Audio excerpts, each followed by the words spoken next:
হরে কৃষ্ণ। আপনাদের সকলকে ভক্তিজীবন চ্যানেলে সুস্বাগতম। আজকে আমরা শ্রবণ করব বিজয়া একাদশী ব্রত মাহাত্ম্য সম্পর্কে। ভগবান রামচন্দ্র স্বয়ং এই বিজয়া একাদশী ব্রত পালন করেছিলেন। কেন পালন করেছিলেন সেই সম্পর্কে আমরা আলোচনা করব। ফাল্গুন মাসের কৃষ্ণপক্ষের একাদশী বিজয়া একাদশী ব্রত পালন করতে হবে 7ই মার্চ বৃহস্পতিবার। ফাল্গুন মাসের শুক্লপক্ষের একাদশী বিজয়া একাদশী ব্রত পালন করতে হবে 7ই মার্চ বৃহস্পতিবার। স্কন্দ পুরাণে বিজয়া একাদশী ব্রত মাহাত্ম্য বর্ণনা রয়েছে। 9ই মার্চ শনিবার হচ্ছে মহাশিবরাত্রি ব্রত। সেই বিষয়ে আমরা একটি আলাদা ভিডিওতে আলোচনা করব। একাদশীতে পঞ্চরবিশস্য বর্জন, তাই আপনারা দয়া করে কেউ একাদশীর দিন পঞ্চরবিশস্য গ্রহণ করবেন না। যারা যারা একাদশী করতে চান তারা অবশ্যই একাদশীর আগের দিন এবং পরের দিন নিরামিষ আহার গ্রহণ করবেন। তো 9 তারিখে মহাশিবরাত্রি ব্রত রয়েছে এবং 7 তারিখে হচ্ছে একাদশী ব্রত। তো 7 তারিখের আগের দিন মানে 6ই মার্চ থেকে আপনারা নিরামিষ আহার গ্রহণ করবেন, আর সেটি 10 তারিখ পর্যন্ত নিরামিষ আহার গ্রহণ করবেন। মানে এই 5-6 দিন আপনারা নিরামিষ আহার গ্রহণ করবেন যারা আমিষভোজী আছেন।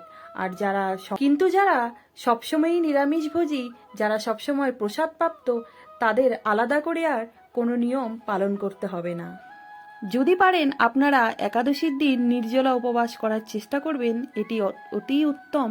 আর যদি আপনারা না পারেন তাহলে ফল আহার করেও অথবা সবজি রান্না করেও ভগবানকে নিবেদন করে তারপর প্রসাদ প্রাপ্ত হতে পারেন। কিন্তু সবজি রান্নার ক্ষেত্রে অবশ্যই মনে রাখবেন বিশুদ্ধ সূর্যমুখী তেল কিংবা ঘি দিয়েই আপনি ভোগ রান্না করবেন।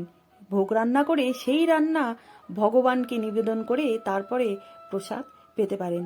এবং অবশ্যই মনে রাখবেন একাদশীর দিন পঞ্চরবিশস্য বর্জন। একাদশীর দিন কেউ যদি পঞ্চরবিশস্য গ্রহণ করে তাহলে সে প্রতি গ্রাসে গ্রাসে পাপ গ্রহণ করে। একাদশীর দিন ভগবানের চরণে পুষ্প নিবেদন করে আপনারা একাদশীর সংকল্প মন্ত্র বলবেন। একাদশং নিরাহার স্থিতা অহম অপরেহনি ভক্ষ্যামি পুণ্ডরীকাক্ষ শরণং মে ভবাচ্যুত।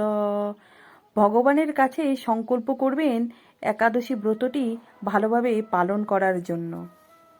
তো চলুন এখন বিজয়া একাদশী ব্রত মাহাত্ম্য শ্রবণ করি। স্কন্দপুরাণে এই একাদশী মাহাত্ম্য এইভাবে বর্ণিত রয়েছে। মহারাজ যুধিষ্ঠির শ্রীকৃষ্ণকে বললেন, হে বাসুদেব, ফাল্গুন মাসের কৃষ্ণপক্ষের একাদশীর মাহাত্ম্য অনুগ্রহ করে আমাকে বলুন। শ্রীকৃষ্ণ বললেন, হে যুধিষ্ঠির, এই একাদশী বিজয়া নামে পরিচিত। এই একাদশী সম্পর্কে একসময় দেবর্ষি নারদ স্বয়ম্ভু ব্রহ্মাকে জিজ্ঞাসা করেছিলেন। তিনি এই প্রসঙ্গে যা বলেছিলেন তা আমি এখন তোমাকে বলছি। এই পবিত্র পাপ বিনাশকারী ব্রত মানুষকে জয় দান করে বলে বিজয়া নামে প্রসিদ্ধ। পুরাকালে শ্রীরামচন্দ্র 14 বছরের জন্য বনে গিয়েছিলেন। সীতা ও লক্ষ্মণের সঙ্গে তিনি পঞ্চবটী বনে বাস করতেন। সেই সময় লঙ্কাপতি রাবণ দেবী সীতাকে হরণ করে। সীতার অনুসন্ধানে রামচন্দ্র চতুর্দিক ভ্রমণ করতে থাকেন। তখন মৃতপ্রায় জটায়ুর সাথে তার সাক্ষাৎ হয়। জটায়ুর রাবণের সীতাহরণের সমস্ত বৃত্তান্ত রামচন্দ্রকে জানিয়ে মৃত্যুবরণ করে। এরপর সীতা উদ্ধারের জন্য বানররাজ সুগ্রীবের সাথে তিনি বন্ধুত্ব স্থাপন করেন। ভগবান রামচন্দ্রের কৃপায় হনুমান লঙ্কায় গমন করেন। সেখানে অশোকবনে সীতাদেবীকে দর্শন করে শ্রীরাম প্রদত্ত অঙ্গটির আংটি তাকে অর্পণ করেন। ফিরে এসে রামচন্দ্রের কাছে লঙ্কার সমস্ত ঘটনার কথা ব্যক্ত করেন।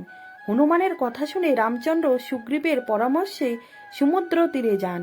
সেই দূরস্তর সমুদ্র দেখে তিনি লক্ষ্মণকে বললেন, হে লক্ষ্মণ, কিভাবে এই অগাধ সমুদ্র পার হওয়া যায় তার কোনো উপায় খুঁজে পাচ্ছি না। উত্তরে লক্ষ্মণ বললেন, হে পুরুষোত্তম, সর্বজ্ঞাতা আদিদেব আপনি, আপনাকে আমি কি উপদেশ দিব? তবে তবে বগদাল্লভ নামে এক মুনি এই দ্বীপে বাস করেন। এখান থেকে 4 মাইল দূরে তার আশ্রম। হে রাঘব, আপনি সেই প্রাচীন ঋষি শ্রেষ্ঠকে এর উপায় জিজ্ঞাসা করুন। লক্ষণের মনোরম কথা শুনে তারা সেই মহামুনির আশ্রমে উপনীত হলেন। ভগবান রামচন্দ্র ভক্তরাজ সেই মুনিকে প্রণাম করলেন। মুনিবর রামচন্দ্রকে পুরাণ পুরুষ বলে জানতে পারলেন। আনন্দ ভরে জিজ্ঞাসা করলেন, হে রামচন্দ্র, কি কারণে আপনি আমার কাছে এসেছেন তা কৃপা করে বলুন। শ্রী রামচন্দ্র বললেন, হে মুনিবর, আপনার কৃপায় সৈন্যসহ আমি এই সমুদ্র তীরে উপস্থিত হয়েছি। রাক্ষস রাজের লঙ্কা বিজয় করাই আমাদের প্রধান উদ্দেশ্য।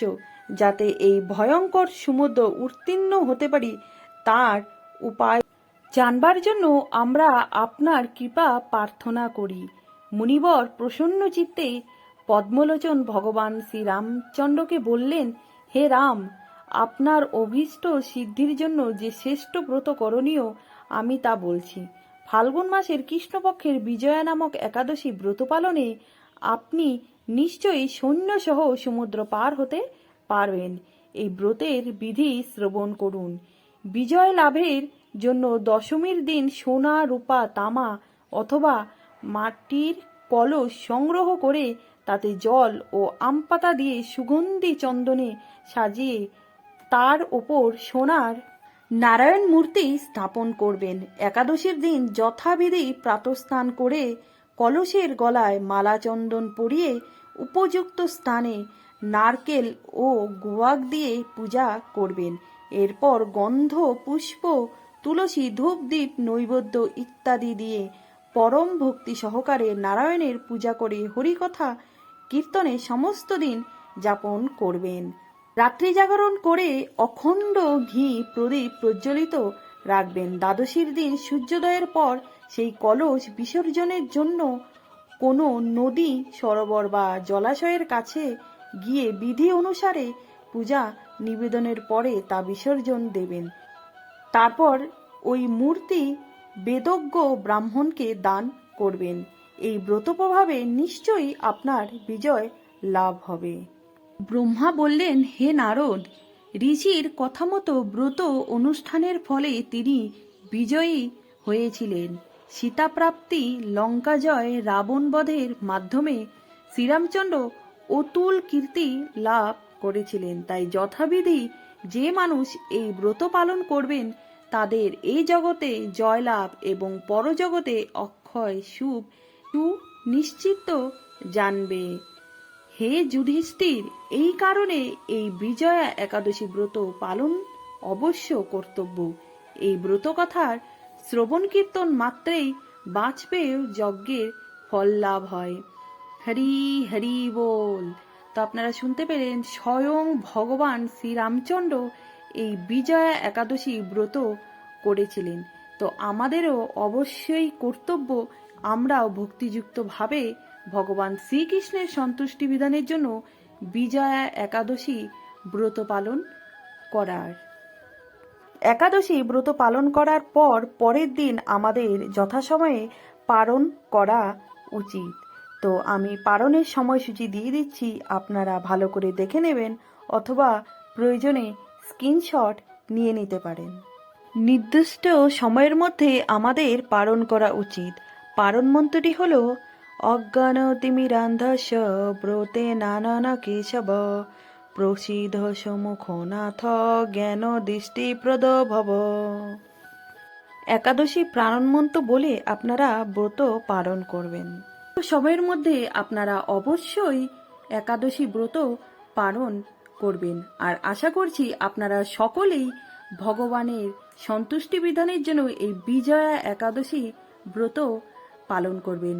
আপনাদের এই বিজয়া একাদশী ব্রত মাহাত্ম্য শ্রবণ করে কেমন লাগলো অবশ্যই কমেন্টে জানাবেন। ভালো লাগলে লাইক, শেয়ার, কমেন্ট এবং সাবস্ক্রাইব করবেন। হরে কৃষ্ণ। জগৎগুরু শিলা প্রভুপাদ কি জয়। বিজয়া একাদশী ব্রত মাহাত্ম্য কি জয়। জয় শ্রীরাম।